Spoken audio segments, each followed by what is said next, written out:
Hi, baie welkom by Leer Ken God. My naam is Abigail en in hierdie video gaan ons Exodus 14 doen. Kom ons vra gou vir die Here om vir ons die woord oop te maak. God ons hemelse Vader, baie dankie vir nog 'n geleentheid om U beter te leer ken.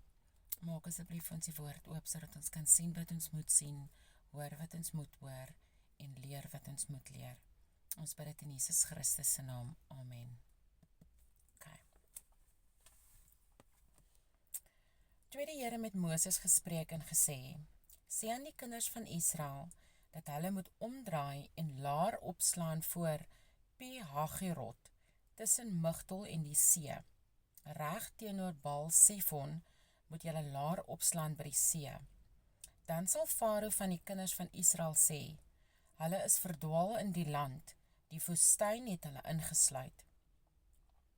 En ek sal Farao se hart verhard, dat hy hulle agtervolg, en ek wil my aan Farao en sy hele leermag verheerlik. Kyk, hoekom is dit so dof? En die Egiptenaars sal weet dat ek die Here is, en hulle het so gedoen. So die Here het nog 'n skaak move gemaak teenoor Farao, vir Farao 'n punt te bewys en die Egiptenaars. Toe die koning van Egipte berig ontvang dat die volk gevlug het die hart van Farao en van sy dienaars teenoor die volk verander, en hulle sê, wat het ons nou gedoen dat ons Israel laat trek het, sodat hulle ons nie meer dien nie? Daarop het hy sy strydwa ingespan en sy manskappe saam met hom geneem.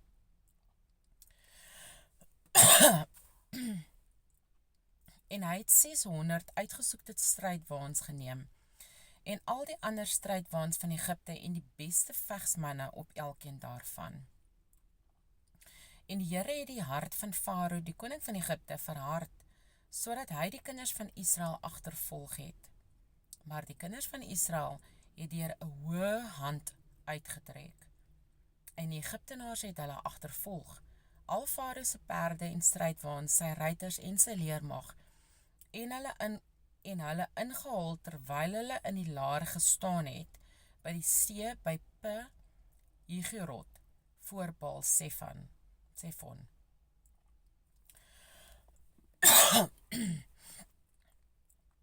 Toe Farao naby kom, slaan die kinders van Israel hulle oë op en kyk, daar trek die Egiptenaars agter hulle aan, en hulle het baie bang geword. Daarop het die kinders van Israel tot die Here geroep, en hulle het vir Moses gesê, het u, omdat daar in Egipte glad geen grafte is nie, ons saamgeneem om in die woestyn te sterwe? Wat het u ons nou aangedoen, dat u ons uit Egipte uitgelei het? Kan jy dit nou oor vertel, weet jy? Is dit nie die woord wat ons aan u in Egipte gesê het nie? Laat ons met rus, dat ons die Egiptenaars kan dien. Want dit is beter vir ons om die Egiptenaars te dien, as om in die woestyn te sterwe. Maar Moses het aan die volk gesê, wees nie bevrees nie, staan vas en aanskou die verlossing van die Here, wat hy vandag vir julle sal bewerk. Want soos julle die Egiptenaars vandag sien, sal julle hulle nie weer sien in ewigheid nie. Die Here sal vir julle stry, en julle moet stil wees.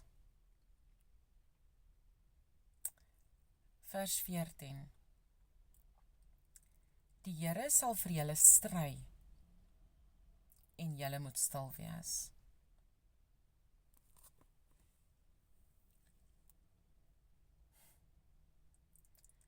Dit is vir my 'n baie mooi vers.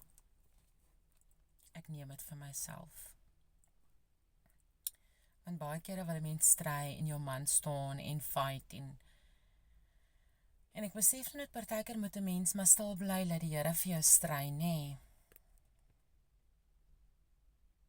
Ek gaan dit weer lees. Exodus 14 vers 14 sê, die Here sal vir julle stry,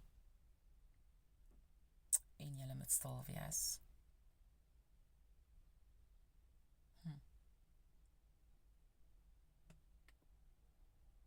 Dis 'n baie mooi vers.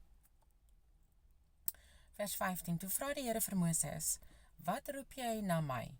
Sê aan die kinders van Israel dat hulle moet wegtrek.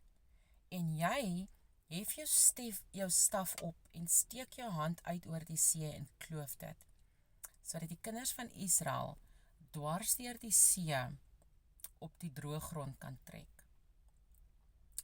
En ek sal die hart van die Egiptenaars verhard, sodat hulle agter hulle aangaan, en ek wil my verheerlik aan Farao en sy hele leermag, aan sy strydwaans en aan sy ruiters. En die Egiptenaars sal weet dat ek die Here is, as ek my verheerlik aan Farao, aan sy strydwaans en aan sy ruiters. En die engel van God, wat voor die leer van Israel uitgetrek het daar weggegaan en agter hulle aangetrek. Onthou julle in die vorige hoofstuk het ons gelees dat God voor hulle uitgetrek het deur die dag in 'n wolkkolom en in die aand in 'n vuurkolom. So ek neem aan God het 'n rukkie voor hulle uitgetrek en tot hy sy engel aangesê om voor hulle uit te trek. Want nou in Exodus 14 vers 19 sê hy die Bybel, en die engel van God wat voor die leer van Israel uitgetrek het daar weggegaan en agter hulle aangetrek. En die wolkkolom het ook voor hulle weggetrek en agter hulle gaan staan. So het dit dan tussen die leer van die Egiptenaars en die leer van Israel ingekom. En die wolk was daar met die duisternis, en dit het die nag verlig, sodat die een nie naby die ander gekom het die hele nag deur nie. Toe steek Moses sy hand oor die see uit, en die Here het deur 'n sterk oostewind die see laat wegvloei die hele nag deur, en die see droog gemaak, en die waters is gekloof.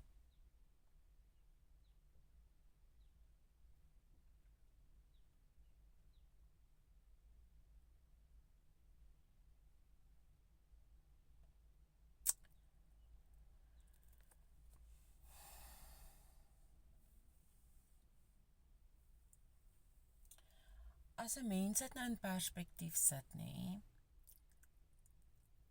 as 'n mens by die see staan, en jy kyk na die branders, hoe die branders terugtrek, en hoe die branders weer spoel. Dis baie water. En as 'n mens dink aan die see, want hulle sê, dit het deur die hele nag weggespoel, Die Here het 'n oostewind laat kom, om die water weg te laat spoel.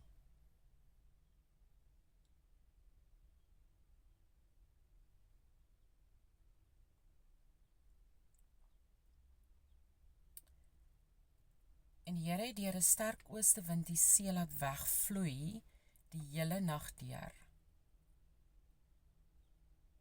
So ek weet nie of die Israeliete intussen tyd geslaap het terwyl al hierdie goed gebeur het nie.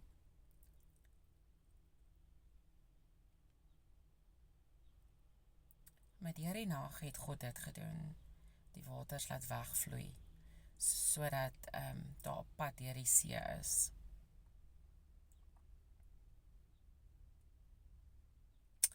Vers 22. En die kinders van Israel het die midde in die see getrek op droë grond, en die waters was vir hulle 'n muur aan hul regter en aan hul linkerkant. Toe het die Egiptenaars hulle gejaag en agter hulle aangetrek, al Farao se perde, sy strydwaans en sy ruiters die see in. En in die môre waak het die Here in die vuur en wolkkolom op die leer van die Egiptenaars afgekyk en die leer van die Egiptenaars in verwarring gebring. En hy het die wiele van hulle strydwaans laat insak en hulle met moeite laat voortgaan.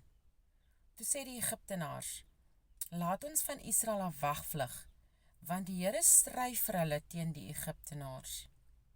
Daarop sê die Here vir Moses, steek jou hand uit oor die see, dat die waters kan terugvloei oor die Egiptenaars, oor hulle strydwaans en oor hulle ruiters. En Moses het sy hand oor die see uitgesteek en die see teen dagbreek in sy bedding teruggevloei en die Egiptenaars het dit tegemoet gevlug. So het die Here dan die Egiptenaars binne in die see gestort.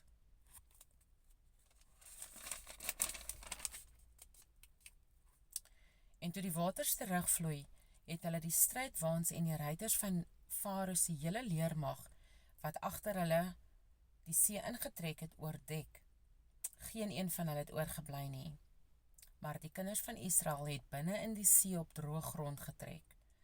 En die waters was vir hulle 'n muur aan hul regter en aan hul linkerkant. So het die Here Israel dan die dag uit die hand van die Egiptenaars verlos. En Israel het die Egiptenaars doodgesien aan die kant van die see. Ook het Israel die magtige daad gesien wat die Here aan die Egiptenaars verrig het. Toe het die volk die Here gevrees en geglo in die Here en aan Moses sy knegg.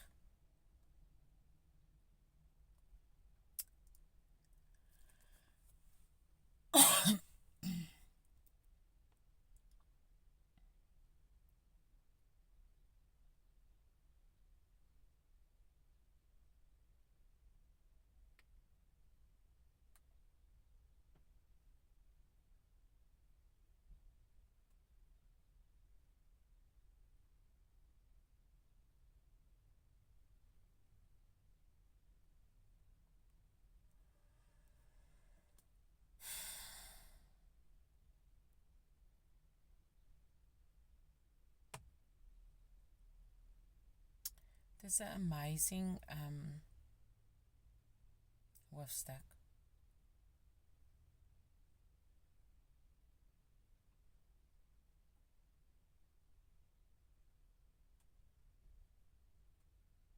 Dit is amazing.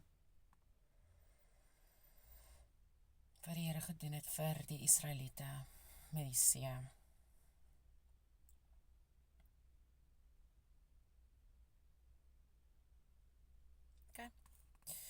Dit is die einde van Exodus 14 tot 'n volgende video.